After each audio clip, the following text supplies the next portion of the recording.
कि जिससे कोई संकट हमारे जीवन में ना आवे, तो एक ही उपाय है, केवल और केवल ठाकुर जी का नाम का आश्रय है।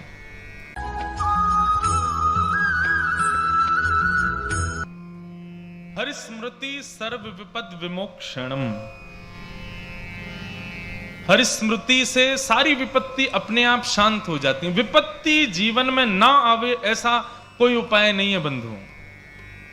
बहुत ध्यान से सुनिए सब लोग, बहुत गंभीरता से सुनिए।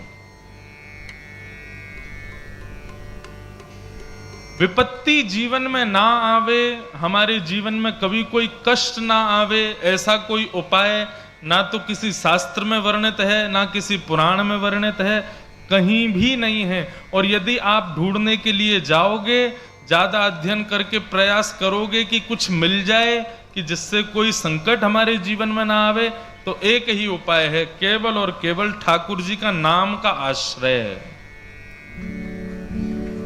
भगवत नाम आश्रित हो जाइए, बस वही एकमात्र उपाय, उसके अलावा कोई उपाय नहीं है। अब आप विचार करो, तुलसीदास जी ने रामचरितमानस की रचना की और जिस हनुमान चालीसा को गा करके लोग पीड़ाओं से दूर हो जाते हैं, जिस हनुमान चालीसा को गा करके लोग अपने आपत्ति विपत्ति भूत पिशाच निकट नहीं आवे, महावीर जब नाम सुनावे, ऐसी हनुमान चालीसा की भी रचयिता कौन है? स्वयं श्री तुलसीदास जी। लेकिन तुलसीदास जी का जीवन चरित्र देखो, क्या उनके जीवन में विपत्ति नहीं थी? बहुत थी। कहां तक कहें, तो गोस्वामी तुलसीदास जी ने जिस समय मानस की रचना की, भारत में जितना विरोध तुलसीदास जी का हुआ उतना किसी का नहीं हुआ। बड़े बड़े विद्वान भी ये कहते थे कि बताओ, ये कोई साधारण सी गांव की भाषा में और इसने राम जी के चरित्र को लिख दिया, ये कोई ग्रंथ है, इसको स्वीकार नहीं करेंगे हम।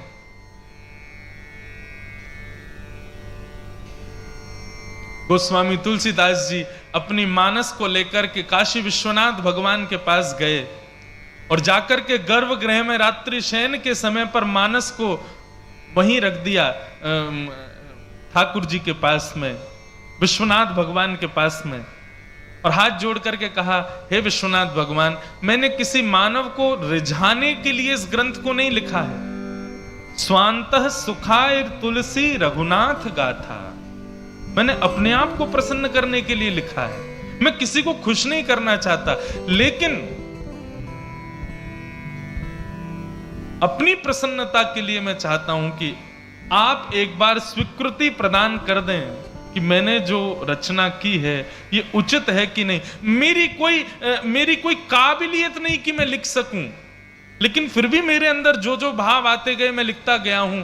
कोई एक सिग्नेचर तो हो जाए गुरुदेव का कि हाँ तुमने जो भी लिखा सब सही है, तो एक बार आप स्वीकार कर लेंगे तो मैं मान जाऊंगा। विद्वान तो कोई इसको स्वीकार कर ही नहीं रहा है। ऐसा कहकर के तुलसीदास जी चले गए। रात्रि में मानस जी विश्वनाथ भगवान के पास में रखी रही, ऐसा कहते हैं। और भी जितने भी हमारे धर्म ग्रंथ के धर्म शास्त्रों के ग्रंथ हैं वो भी रखे। प्रातः काल जब ब्रह्म मुहूर्त में कपाट खुले तो सारे ग्रंथ नीचे, सबसे ऊपर मानस रखी थी, और उस मानस पर काशी विश्वनाथ भगवान का सिग्नेचर है। वो सिग्नेचर ये है, सत्यम शिवम सुंदरम। ये सत्यम शिवम सुंदरम कोई गीत नहीं है, ये काशी विश्वनाथ भगवान ने हस्ताक्षर किया रामचरितमानस के ऊपर कि आपने जो लिखा है हे तुलसीदास जी, सत्यम, बिल्कुल सत्य है। दूसरा लिखा शिवम, शिवम का अर्थ होता है कल्याणकारी। इसको जो पढ़ेगा, जो इसके आश्रय में आएगा, उसका कल्याण हो जाएगा, शिवम। और आपने जितनी भी इसमें कथाओं का वर्णन किया है वो कैसी हैं? बोले सुंदरम, सत्यम शिवम। कहने का अभिप्राय बंधुओं, यदि आप ये सोच रहे हो कि संकट हमारे जीवन से चला जाए, कभी नहीं जाएगा। और अब अगली बात कह दूं, घोषणा कर दूं, तो कभी दरबार में गुरुदेव से और अपने ठाकुर से कभी ये प्रार्थना करना भी मत कि हमारे संकट दूर हों। संकट दूर कराने की इच्छा रखना केवल उस प्रकार है कि बालक विद्यालय जाता है और अपने टीचर से कहता है पढ़ा तो दीजिए लेकिन मेरा एग्जाम कभी मत लेना। बिना एग्जाम दिए बच्चा ठीक है पैसे वैसे दे के पास तो हो जाएगा, लेकिन स्थिति क्या होगी? पढ़ा लिखा अंगूठा टेके ही रहेगा वो जीवन भर। जीवन में कभी कोई उपलब्धि प्राप्त नहीं कर पाएगा, उन्नतियों को प्राप्त नहीं कर पाएगा। हमारी बात बहुत गंभीरता से सुनिएगा।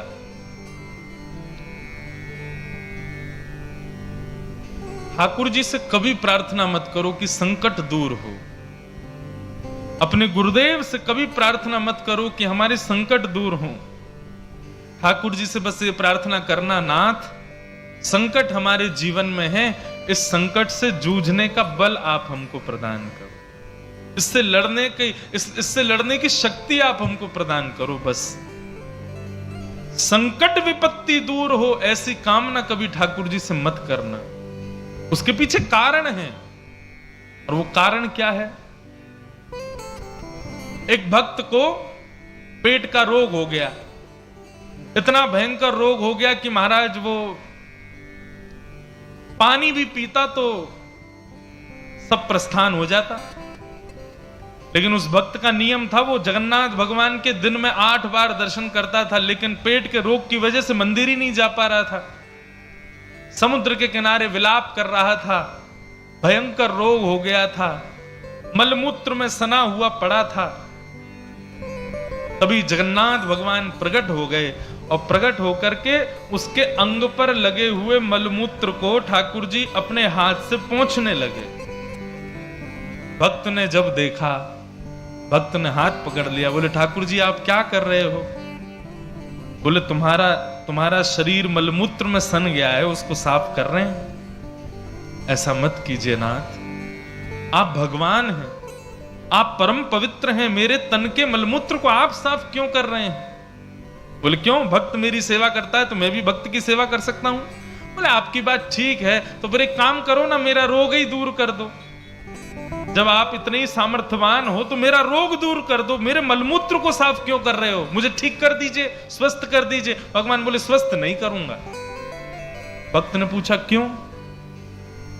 तब इतना सुंदर उत्तर ठाकुर जी देते हैं, सबको सुननी चाहिए ये बात। आप इसके बाद कभी नहीं कहोगे कि हमारे दुख दूर करो।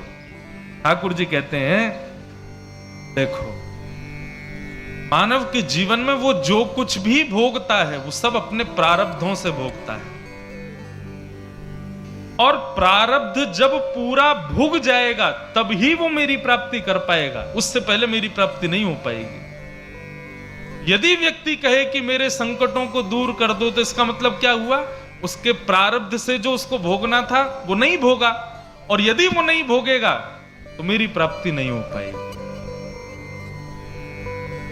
भगवान कहते हैं अभी यदि मैंने तुम्हारा रोग ठीक कर दिया तो प्रारब्ध तुम्हारा इकट्ठा रहेगा, आज नहीं तो कल, कल नहीं तो अगले जन्म में भोगने के लिए तुमको आना पड़ेगा। क्योंकि ये तो संसार का नियम है, जब तक हमारे पाप पुण्य दोनों हम भोग नहीं लेंगे तब तक हमको वैकुंठ नहीं मिलेगा।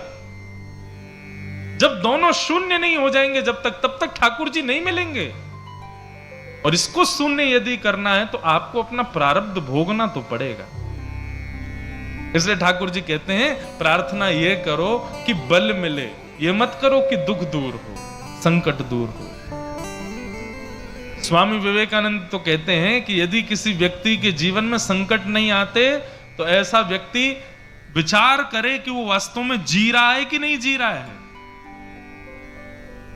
और मैं तो अपनी कथाओं में कहा करता हूं, किसी के जीवन में संकट आ जाए ना तो थोड़ा सा मुस्कुरा जाना। क्यों? ठाकुर जी की नजर है आप पे, इसीलिए आपकी परीक्षा हो रही है।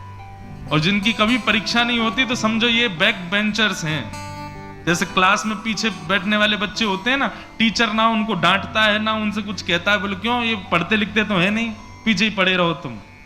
तो इसलिए संसार में जिनको दुख नहीं मिलता उनको ये समझ लो इन पे ठाकुर जी कृपा ही नहीं है, इनको ठाकुर जी ने छोड़ रखा। बोले तुम्हारे कुछ हो नहीं सकता, तुम पापी हो।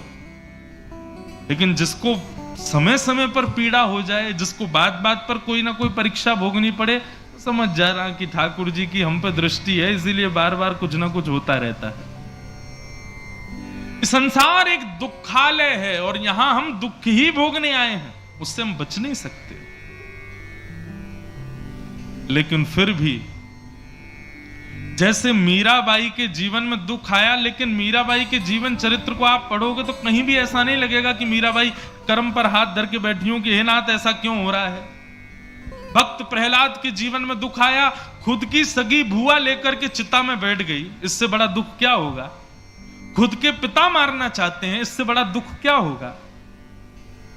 लेकिन ऐसे प्रहलाद भी कभी चिंता करके बैठे हों, ऐसा कहीं नहीं लिखा। इसके पीछे कारण क्या है, वही कारण यहां बता रहे हैं। बहुत ध्यान से सुनिएगा कि देहे स्थिमां सरुधिरे भिमतिं त्यजत्वं जाया सुतादिषु सदा ममतां विमुञ्च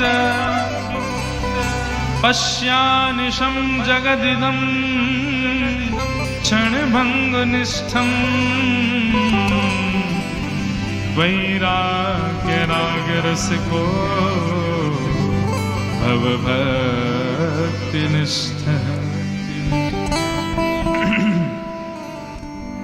बहुत ध्यान से सुनो।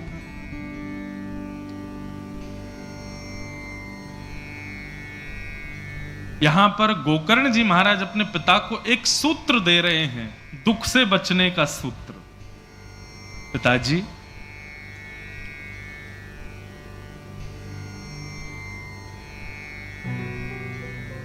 दुख से कैसे निवृत्त हुआ जाए। तो कहते हैं दुख जीवन में आने के दो कारण होते हैं, पहली तो अहमता और दूसरी ममता। पहला दुख का कारण है अहमता और दूसरा दुख का कारण है ममता। बहुत सावधानी से सुनो, पानी सबके पास आ जाएगा, आप लोग यहां देख के कथा सुनो। आप लोग वहां पानी वाले उनको देखने लग जाते हैं तो मेरे को प्यास लगने लगती है, तो आप इधर ही देखो, कथा सुनो। दुख के दो कारण हैं, इसको अपने हृदय पटल में लिख लीजिएगा। पहला दुख का कारण है अहमता और दूसरा दुख का कारण है ममता। अहमता किसको कहते हैं? अहमता कहते हैं अभिमान को। अहमता सदैव खुद में होती है और ममता सदैव दूसरों में होती है। ये दो ही दुख के कारण हैं। यदि व्यक्ति इन दोनों से बच जाए तो उसको कभी दुख का अनुभव नहीं होगा। पहली बात तो पिताजी अहमता का त्याग करें। हम अभिमान करते हैं, किस चीज का अभिमान? मैं सुंदर हूं, मैं अच्छा गाता हूं, मैं अच्छा नाचता हूं, मैं अच्छा बोलता हूं, मैंने ये किया, मैंने इतने पैसे कमाए, मैं ऐसी जगह जॉब करता हूं, मेरे पास ये गाड़ी, मेरी पत्नी ऐसी, मेरे बच्चे ऐसे, मेरा परिवार ऐसा, मैं ऐसा। रूप का अभिमान, बुद्धि का अभिमान, यौवन का अभिमान, घर का अभिमान, संपत्ति का अभिमान, पुत्र पुत्री का अभिमान, पत्नी का अभिमान, परिवार का अभिमान, जाति का अभिमान, ये सारे अभिमान दुख के कारण होते हैं। पिताजी, सबसे पहले तो व्यक्ति को अहमता का त्याग करना चाहिए, अभिमान का त्याग करे। क्यों? वो जिस रूप का अभिमान कर रहा है, आप विचार करके बताइए, कोई सुंदरता का अभिमान करे, कितने दिन सुंदर बना रहेगा? 10 साल, 15 साल, 20 साल, एक समय आएगा उसको देख करके भी लगेगा कि बताओ किसी समय में ये सुंदर था, लेकिन अब देखो इसकी स्थिति क्या हो गई। आपके बगल वाले नगर में तो इसी के ही पैसे खर्च किए जाते हैं कि हम जीवन भर सुंदर ही बने रहें। हमारे पूज्य पिताजी महाराज कहते हैं कि जो माताएं बहनें होती हैं ना, वो अपनी आयु 10-15 साल कम ही बताती हैं बड़े होने के बाद भी। एक बार महाराज जी अमेरिका गया मैं, तो वहां पर भी सिंधी परिवार थे, उन्होंने कथा कराई। तो एक माता जी एक दिन सिंधी कढ़ी बना के लाई, और माता जी की उम्र होगी लगभग 60 वर्ष, लेकिन वो बनके ऐसे रहती थी जैसे कि 22 वर्ष। बाल बिल्कुल जो है बढ़िया, अब क्या बताएं, उसका रूप का वर्णन तो नहीं कर सकते हम, लेकिन ऐसी थी। तो जैसे ही वो आई, तो वो मेरा शुरुआती दौर था। अब तो कोई मिले तो या तो माता जी कहते हैं या बहन जी कहते हैं, तब तब गलती से मेरे मुंह से आंटी निकल गया। वो ना माता जी ना तो कथा में आई और ना फिर मुझसे मिलने आई। तो मैंने एक दिन पूछा, मैंने कहा भैया वो एक माता जी एक दिन सिंधी कड़ी बना के लाई, वो आई क्यों नहीं, पूछो तो। फोन करवा के पूछा तो बोली वो नाराज हो गई है कि ये पंडित जी जो कथा करने आए इन्होंने हमको आंटी कैसे बोल दिया। तो जिनसे हमने फोन करवाया मैंने कहा उनकी उम्र कितनी, बोले महाराज जी सब दुखी हैं, उम्र तो उनकी 60 साल है लेकिन हम सबको उनको बहन जी बोलना पड़ता है या फिर उनका नाम लेके बुलाना पड़ता है, उनको अच्छा नहीं लगता कि कोई उनको आंटी कहे। किस बात का अभिमान करते हैं हम? आज सुंदर हैं कल नहीं रहोगे। आंखों पे पड़ेगा जाला, नाक से बहेगा नाला, लाठी से पड़ेगा पाला, जरा जिंदगानी का। एक दिन सबकी स्थिति ऐसी हो जानी है, तो फिर अभिमान क्यों? अभिमान आप तब कर सकते हो कि आप अपने रूप से कह दो अब सदा सर्वदा तुम सुंदर बने रहना, कभी कुरूप मत होना। मानेगा आपकी? नहीं मानेगा। बालों से कहना अब हम डाई नहीं करेंगे, अब तुम काले ही बने रहना, नहीं मानेंगे, काले हो जाएंगे। अपनी चमड़ी से कह दो तुम सदैव वैसी कसी रहना, कभी झुर्रियां नहीं पड़नी चाहिए, नहीं मानेंगी, एक दिन झुर्री पड़ जाएंगी। हड्डियों से कह दो तुम सदैव स्वस्थ रहना, लेकिन एक दिन लड़खड़ाई जाएंगी। जब ये शरीर आपकी मानता ही नहीं है तो फिर इस पर अभिमान क्यों? ये शरीर आपके वश में ही नहीं है तो फिर इसका अभिमान हम क्यों करते हैं? एक पंक्ति है, बहुत प्यारी पंक्ति है।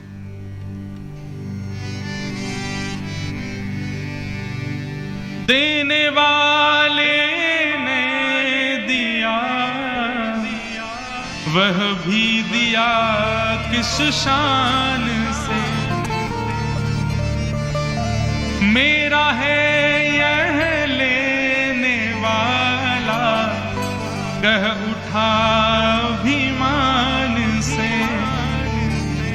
मैं नहीं मेरा नहीं यह तन किसी का है दिया, जो भी अपने पास है यह धन किसी का है दिया। हमारा नहीं है, ठाकुर जी ने हमको दिया है। एक बात बताएं, ये मानव क्यों बनाया भगवान ने? मौका दिया है हमको 84 लाख योनियों से बचने के लिए, पापों से निवृत्त होने के लिए। हमने अपने पूर्व जन्म में जितने पाप किए हैं, जितने दुष्कर्म किए हैं, जितने दूषित कर्म किए हैं, उन सब से निवृत्त होने का ये मौका मिला है कि हम लोग मानव बने हैं। कुकर, सूकर, चींटी, छिपकली आदि ये सारी योनियां हैं। ये सब अपने पाप की वजह से इन योनियों में पड़े हैं, लेकिन हम मानव हैं, इसका मतलब हमको मौका मिला है। बच जाओ, संभल जाओ। ठाकुर जी की बड़ी कृपा है कि तुम मानव हो, तुम कीर्तन कर सकते हो, भजन कर सकते हो, वृंदावन जा सकते हो, कथा सुन सकते हो, सत्कर्म कर सकते हो, लोगों की सहायता कर सकते हो, परोपकार कर सकते हो। ये कोई नहीं कर सकता, केवल मानव कर सकता है। मानव को कभी अपने ऊपर अभिमान नहीं। हां, ठाकुर जी ने मुझे मानव बनाया, इसका स्वाभिमान करो और इससे सेवा करो, अभिमान नहीं। पिताजी यदि सुखी रहना है जीवन में, सबसे पहले अभिमान का त्याग करो, अहंता। अभिमान करने का अधिकार तब है जब कोई वस्तु आपके वश में है, जब आप खुद ही अपने वश में नहीं हो। उल्लासनगर में हमारे पूज्य पिताजी की एक दो बार कथा हो चुकी है, 93, 94 में, शायद 93 में 3 बार, और दास का जन्म 96 का है, तो उससे पहले पिताजी उल्लासनगर आ चुके हैं। तो उल्लासनगर का मुझे स्मृति में नहीं है, लेकिन एक परिवार है, शायद वो आए, उनको पता चले। तो वो अभी कुछ साल पहले हमारी कांदीवली में कथा थी, वहां आए थे। हम उल्लासनगर से आए। मन का अच्छा। तब वो बता रहे थे, बोले ठाकुर जी जब कथा करने आए, उसके बाद जब आपका जन्म हुआ तब हम आपके घर आए थे, आपको गोदी में खिलाया था, आपको ऐसा ऐसा करके बता रहे। बोले अब आप व्यासपीठ पे बैठे हो। तो ये बात में क्यों स्मृति, शायद वो कल परसों में उनको पता चले तो आए। मैं अभी जानता तो नहीं हूं उनको। लेकिन आज वो देख करके आश्चर्य करते हैं, बोले ये जो व्यास जी बैठे हैं इनको हमने गोदी में खिलाया है। कई जगह हम कथा करने जाते हैं, वहां पिताजी के शिष्य आते हैं, उन सब ने मुझे गोद में खिलाया है, लेकिन अब मैं कहूं गोद में खिला लो मुझे, अब स्थिति नहीं है ना। परिवर्तन होता रहता है शरीर का, संसार का, ये वश में कभी नहीं रहेगा। हमारे पूज्य पिताजी कहते हैं कि हर क्षण में हम लोग अपनी मृत्यु के पास जा रहे हैं। ये परिवर्तन हमारे अंग प्रत्यंगों का, शरीर का, बुद्धि का, मन का, ये इस बात का प्रतीक है कि तुम और मैच्योर नहीं हो रहे हो और मृत्यु के समीप जा रहे हो।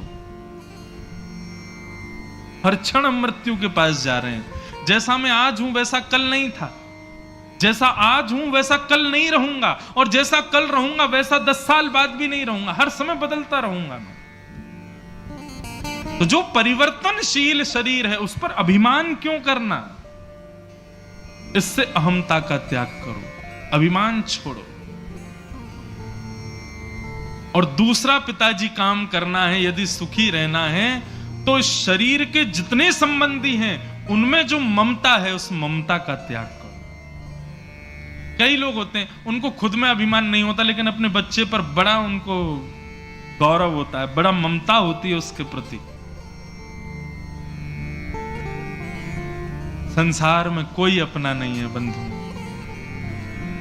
ये सब केवल व्यवहार मात्र है। यही तो संसार है कि वो जन्मा है इसलिए हमारा पुत्र है, हमारी पुत्री है, हमारी पत्नी है, हमारे बच्चे हैं, हमारा परिवार है, हमारा खानदान है, लेकिन कोई अपना नहीं है। सूरदास जी कहते हैं, उस पद की केवल भावार्थ समझिएगा, क्या कहते हैं सूरदास जी। जा दिन मन पंछी उड़ जाए, जा दिन मन पंछी उड़ जाए, ता दिन तेरे तन तरुवर के सब ही पात झड़ जाई हैं,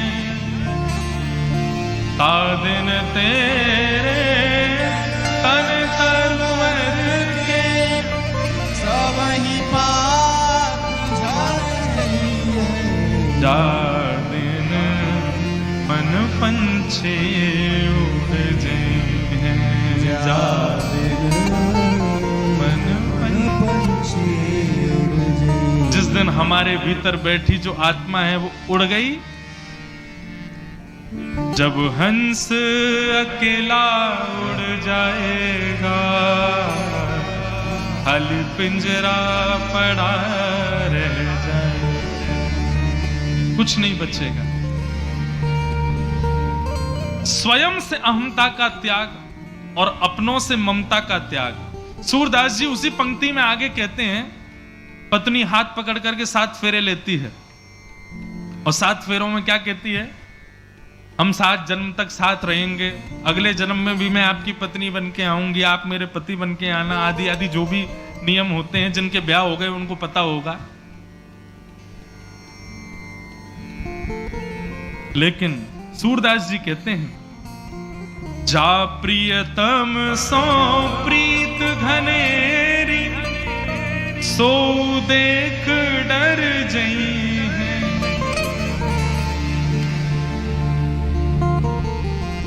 मान लीजिए, एक उदाहरण दे रहे हैं,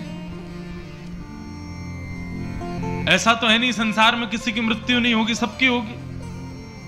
एक बार एक सौभाग्यवती नारी का दुर्भाग्य रहा और उसके पति उसको छोड़ के चले गए।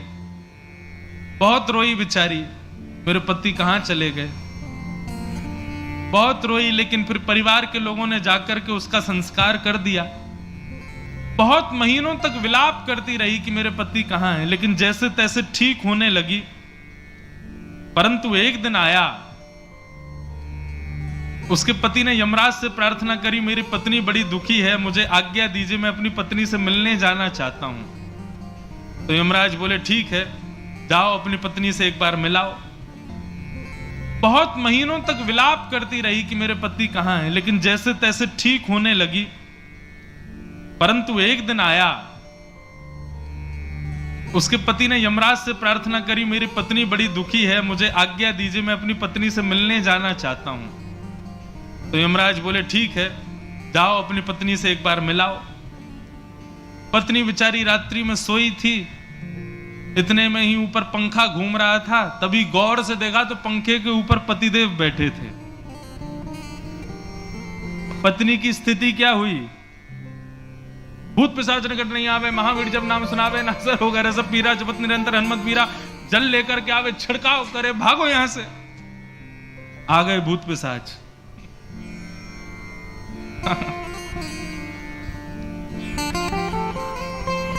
पत्नी घबरा गई उसको देख करके, पंडित जी के पास गई, महाराज मेरे घर में आकर के कुछ करिए।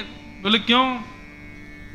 बोले हमारे पतिदेव की मृत्यु हो गई है, इतने महीने पहले, इतने साल पहले, वो कल पंखा पे लटके दिखाई दिए रात को हमको।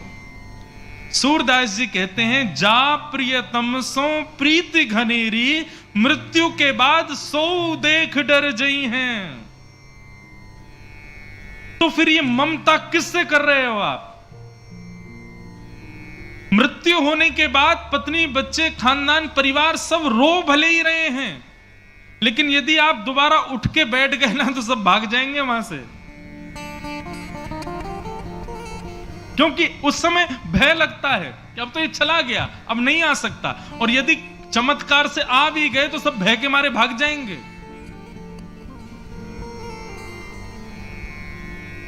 सूरदास जी कहते हैं, जिससे भय लग गया एक बार भी, तो यह बात निश्चित है कि वो कभी अपना था नहीं, इसीलिए भय हुआ। ऐसा कौन है जिससे कभी भय नहीं लगता? तब सूरदास जी अगली पंक्ति कहते हैं, बिन गोपाल को नहीं अपनो, जासों की रति रही। तो भैया को चोट तो नहीं लगी जो गिर गए थे?